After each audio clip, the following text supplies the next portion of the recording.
नमस्कार, good morning. आप देख रहे हैं न्यूज 18। आपके साथ मैं हूं कंचन डोगरा। फटाफट अंदाज में आपने खबरें जानी। अब आपको दिखाते हैं खबरें विस्तार से, जहां सबसे पहले आप जानेंगे शामली की खबर। 1.25 लाख का इनामी बदमाश एनकाउंटर में ढेर हुआ है। बड़ी खबर, मुठभेड़ में मारा गया इनामी बदमाश जिसका नाम था मिथुन। बावरिया गिरोह का यह सरगना बताया जा रहा है मिथुन। बदमाश का एक साथी फिलहाल मौके से फरार। मुठभेड़ में हेड कांस्टेबल गोली लगने से घायल हुआ है। थाना प्रभारी भी बाल बाल बचे हैं। झंझाना थाना क्षेत्र के मंसूरा रोड पर यह घटना हुई है। पुलिस ने मौके से एक कार्बाइन और मेड इन इटली पिस्टल बरामद की है। एसपी ने बताया है कि मिथुन पर शामली में 1 लाख और बागपत में 25,000 का इनाम घोषित था। कांवड़ यात्रा के दौरान बदमाश ने महिला से लूट की वारदात को अंजाम दिया था। इसके खिलाफ हत्या, लूट, गैंगस्टर के साथ ही 20 से अधिक मुकदमे दर्ज हैं। जांच में खुलासा हुआ है कि मिथुन वारदात के बाद पंजाब, राजस्थान, महाराष्ट्र, साउथ दिल्ली के साथ ही तमिलनाडु के साथ कई राज्यों में शरण लेता था। कई राज्यों में अलग अलग नामों से इसने अपनी पहचान बनाकर अपराध को अंजाम दिया था। तमिलनाडु में भी इसके खिलाफ कई मुकदमे दर्ज थे। 2017 में झंझाना के चर्चित भारत कुमार हत्याकांड ने इस शख्स के नाम को उजागर किया था। मिथुन नाम 2017 में झंझाना चर्चित भारत कुमार हत्याकांड के बाद सामने आया था और अब मिथुन का एनकाउंटर हुआ है। बड़ी सफलता शामली पुलिस को मिली है।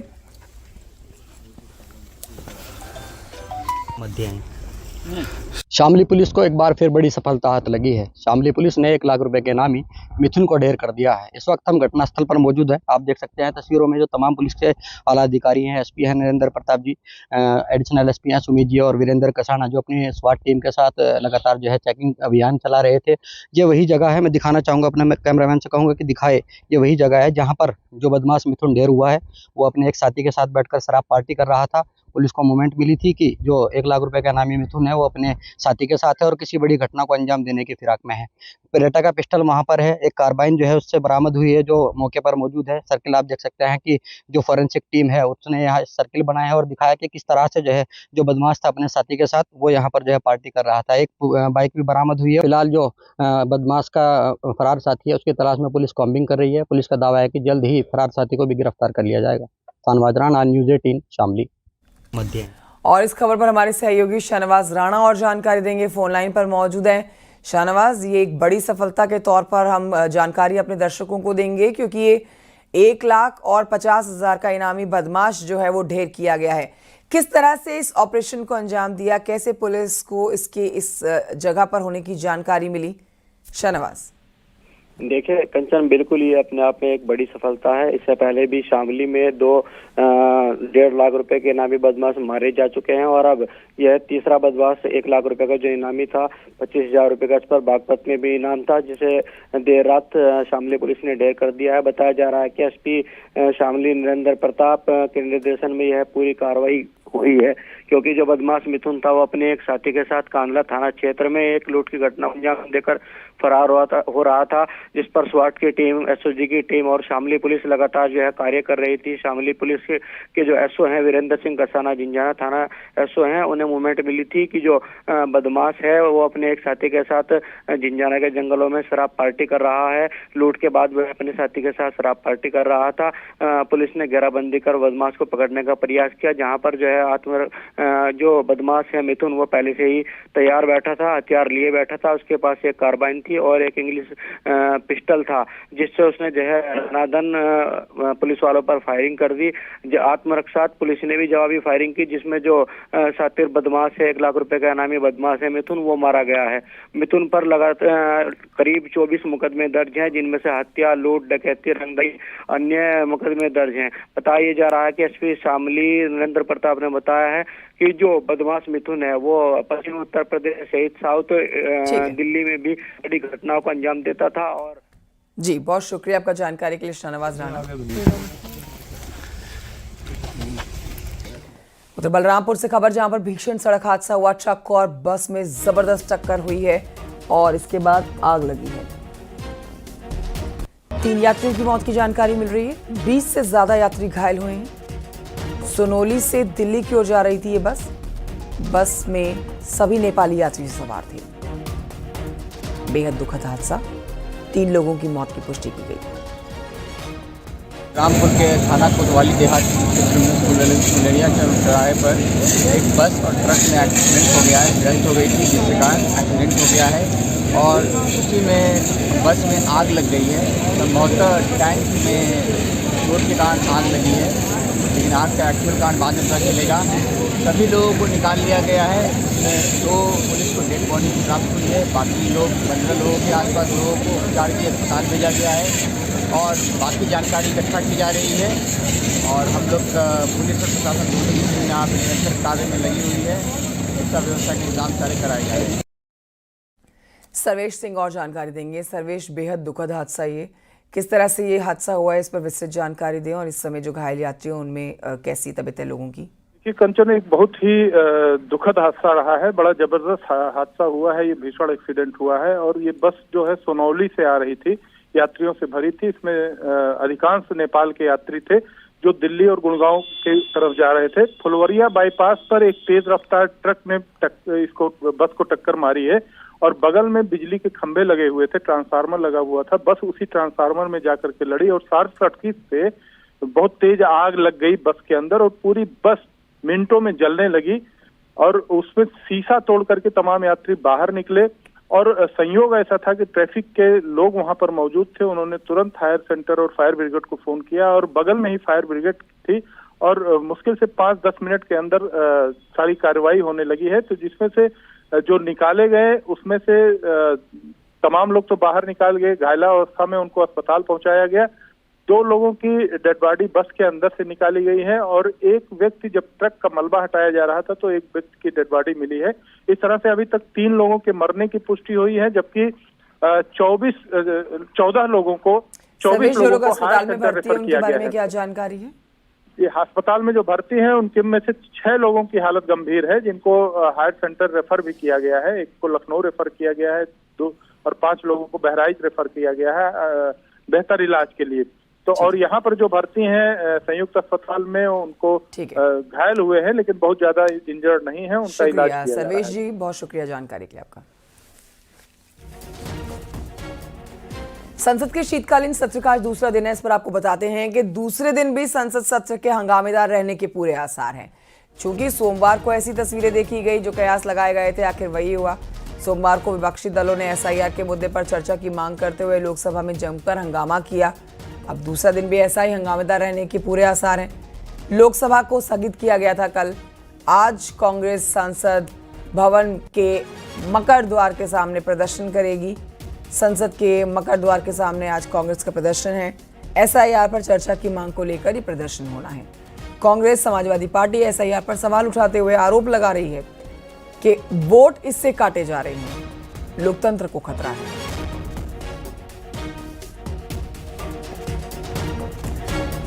भारत के राष्ट्रगीत वंदे मातरम के 150 वर्ष पूरे होने पर संसद के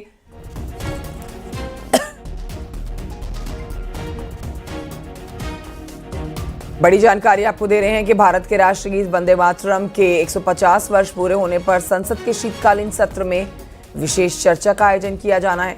लोकसभा में इसी सप्ताह गुरुवार और शुक्रवार को इस पर चर्चा हो सकती है। 10 घंटे का समय निर्धारित किया गया है चर्चा के लिए।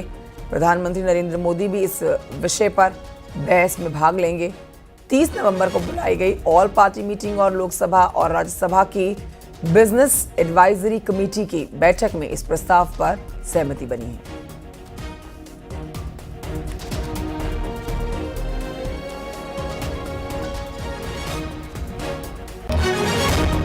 आज बताएं आपको कि काशी तमिल संगमम के चौथे संस्करण का आगाज होने जा रहा है। शाम 5 बजे सीएम योगी और केंद्रीय मंत्री धर्मेंद्र प्रधान यहां नमो घाट पर काशी तमिल संगमम का शुभारंभ करेंगे।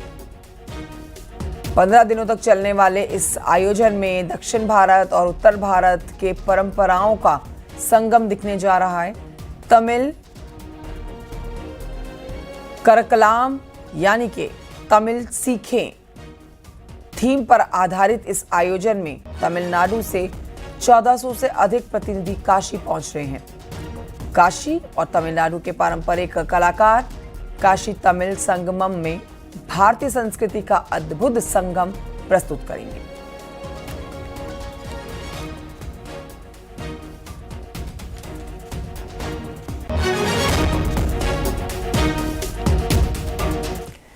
खबर लखनऊ से अगली, जहां पर सरकार और संघ के बीच में अहम बैठक हुई है। इस बैठक में सीएम योगी, दोनों डिप्टी सीएम और बीजेपी के राष्ट्रीय महामंत्री संगठन बीएल संतोष मौजूद रहे हैं।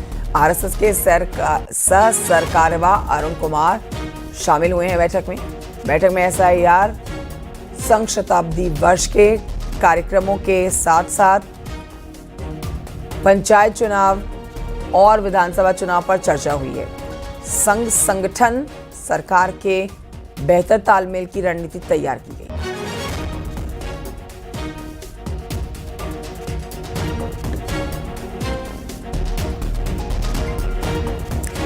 उधर संभल में जगत गुरु रामभद्राचार्य का बड़ा बयान सुना गया है। उन्होंने कहा है कि हम अंग्रेजी क्रम में बढ़ रहे हैं। अयोध्या का लक्ष्य पूरा हो गया, अब काशी मथुरा संभल की बारी है। जगत गुरु रामभद्राचार्य ने कहा कि हिंदुओं की शताब्दी चल रही है। ये बहुत अच्छा हो रहा है और अब तो हिंदुओं की शताब्दी है। चिंता मत करो तुम बेटा, हम वर्णमाला के क्रम से चल रहे हैं। अ क म, अयोध्या हमारी हो गई, अब काशी भी होगी और मथुरा भी होगी। उधर लखनऊ से खबर, जहां पर आज योगी कैबिनेट की अहम बैठक होने जा रही है। सुबह 11 बजे लोक भवन में बैठक होगी योगी कैबिनेट की, जिस पर आपको बताएं कि कई अहम प्रस्तावों पर मोहर लग सकती है। मुख्यमंत्री योगी आदित्यनाथ बैठक में मौजूद रहने वाले हैं। कैबिनेट बैठक में कई अहम प्रस्ताव हैं जिन पर चर्चा और मोहर लग सकती है, जानकारी मिल रही है।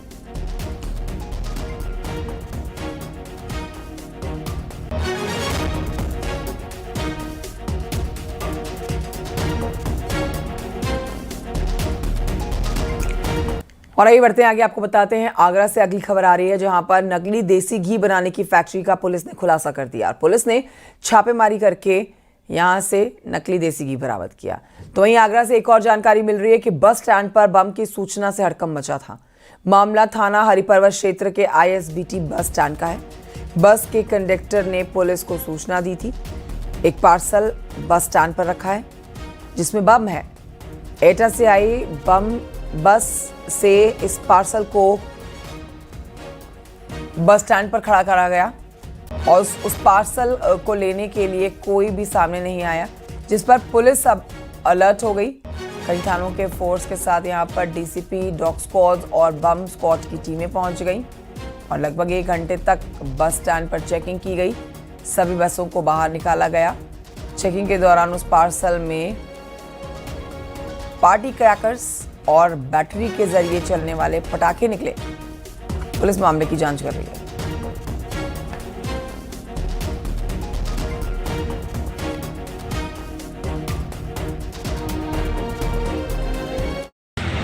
कुछ उसमें से तार निकले हुए। तत्काल इस सूचना पर रिएक्ट करते हुए हमारे एसीपी अक्षय महादिक, हमारे एडिशनल डीसीपी आदित्य और उनकी पूरी टीम यहाँ पर आ गई। तत्काल ये आईएसबीटी बस स्टैंड को कॉर्डन ऑफ कराया गया। 100 मीटर तक सारी हम लोगों ने इसको कॉर्डन ऑफ कराया और इसकी सघन चेकिंग कराई। तब तक बीडीडीएस टीम भी मौके पे पहुंच गई, डॉग स्क्वाड मौके पे पहुंच गया और जब चेकिंग के दौरान हमारी बीडीडीएस टीम ने इस पैकेट को खोला तो उसमें से जो आतिशबाजी वाले शादियों में यूज़ करने वाले जो लाइट्स होती हैं वो निकली है और हमने चेक करते हुए सुनिश्चित कर लिया किसी प्रकार का कोई बॉम्ब नहीं है। जिन लोगों ने बॉम्ब की सूचना दी थी, जिनको शक था इस पर, उनसे हम विस्तृत तरीके से पूछताछ कर रहे हैं। फिलहाल यहाँ पर सब कुछ होता है, किसी प्रकार का कोई बॉम्ब नहीं है। कितने पीसेस थे वो जो निकले हैं? कितने पीसेस वगैरह थे? कितने पैकेट थे? 2 पैकेट थे, जिसमें एक पैकेट में 12 के आसपास होंगे और चूँकि उसको स्टोर करने के लिए कामिर कुरैशी से इस पर जानकारी लेंगे। कामिर, ये क्या था? ये मजाक था या फिर किसी और तरह की प्लानिंग थी? इस पर पुलिस किस तरह से अब आगे बढ़ रही है? किन किन एंगल से जांच की जा रही है? देखिए, पुलिस ने इस पूरे मामले में जांच पड़ताल शुरू कर दी है। जैसे ही पुलिस को पता चला था कि आईएसबीटी बस स्टैंड पर बॉम्ब है और ये सूचना बस के कंडक्टर ने ही पुलिस को दी थी, जिसके बाद सूचना पर डायगनोस्टिक की टीम, बम निरोधक दस्ता और बीडीएस की टीमों के साथ पुलिस फोर्स मौके पर पहुंचा। आनन फानन में बस स्टैंड में खड़ी सभी बसों को बाहर निकाला, जो लोग थे उन सबको बाहर निकाला, जांच पड़ताल शुरू कर दी थी। 1 घंटे की कड़ी मशक्कत के बाद पता चला कि जो पार्सल था उसके अंदर पार्टी क्रैकर थे और बैटरी के जरिए चलने वाले ये बम थे। हालांकि बताया ये जा रहा है एटा की बस से इस पार्सल को उतारा गया था और उसके बाद इस पार्सल में से जो तार निकल रहे थे उसके जरिए इन लोगों ने समझा कि इसके अंदर बॉम्ब है, जिसकी सूचना पुलिस को दी थी। फिलहाल इस पूरे मामले को लेकर पुलिस जांच कर रही है कि आखिर ये पार्सल कहां से आया था और आगरा में किसके यहाँ जाना था। इन सभी अलग अलग बिंदुओं पर पुलिस ने जांच पड़ताल शुरू कर दी है। शुक्रिया आपका जानकारी के लिए कामिल कुरैशी।